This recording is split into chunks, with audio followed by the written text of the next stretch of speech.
Hello guys, this is Brother Ronelo, the Army of God. Welcome back to my YouTube channel. Nandito tayo ngayon para tingnan ang mga tanim ng aking ina. Ito, tinanim niya. Tingnan nyo, nagtanim siya ng ampalaya. Ayan o, may mga, may mga bunga na. Ito yung naging bunga ng kanyang tanim. Malaki-laki na. Ito na yung isa, oh. Uy, lumaki na rin, oh. Ayan, oh. Yan, lumabas na rin, oh. Ayan, oh. Ang laki, oh. Yan. Ang dami, oh. Yan, oh. Yan, oh. Nang tumutubo-tubo pa yung iba. Lumanami na, oh. Ito, wow. Meron na din pala dito, oh. Wow, ang dami na. Nung nakaraan, nag-video siya dito. Wala pa ito. Nag-vlog siya dito, wala pa. Ngayon, marami na. Nang ito lang yung meron dito, tapos yung iba hindi pa masyado natutubo. Ito lang yung meron dito yung nakita niya. Yung iba patubo pa lang. Tapos ito, wala pa. Ngayon, ito, dear brothers and sisters, so ang dami na. Iba talaga ang blessing ni Lord sa'yo.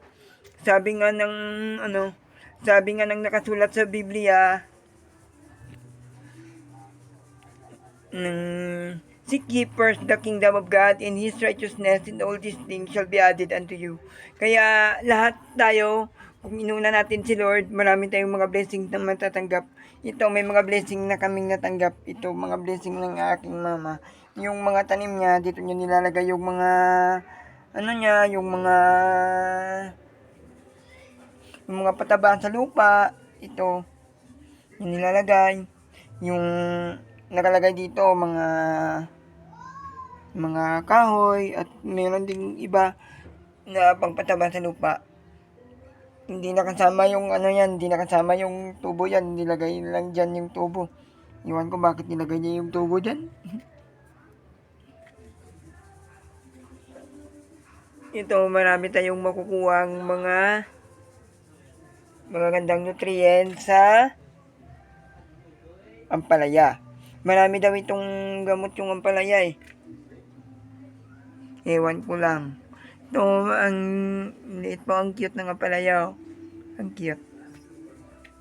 Ito, marami na, dear brothers and sisters. So, tatlo yung tumubo.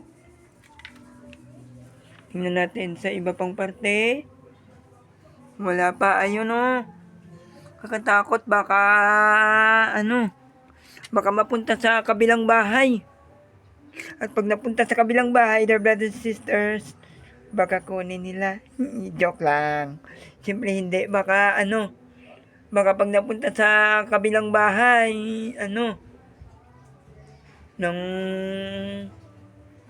baka magalit sila yung tanim namin, hindi namin ilalagaan. Joke lang. Siyempre, sila. Baka palagi silang nakahingi ng ampalaya namin dahil masarap. Marami makukuha ang mga nutrients dito sa ampalaya. Masarap itong kainin. Pwede itong panggamot, pwede itong mangkainin. Kainin mo ito ng yung ginisang ampalaya. Masarap yun. Sinasawag din ito sa lutong yung sinabawang gulay. Yun, ganon. Inaano din yun. Dear brothers and sisters, ang ampalaya ng mama ko. Dear brothers and sisters, kung meron nga pala kayong nagustuhan sa vlogs na ito, dear brothers and sisters, please comment down below. At kung ano pa ang susunod nating at mag-update na kayo sa susunod nating mga videos. Dear brothers and sisters, kung meron kayong nagustuhan, comment down below lang po kayo, dear brothers and sisters. Please like, subscribe, and click the notification bells para updated kayo palagi sa mga vlogs ko. Bye, dear brothers and sisters.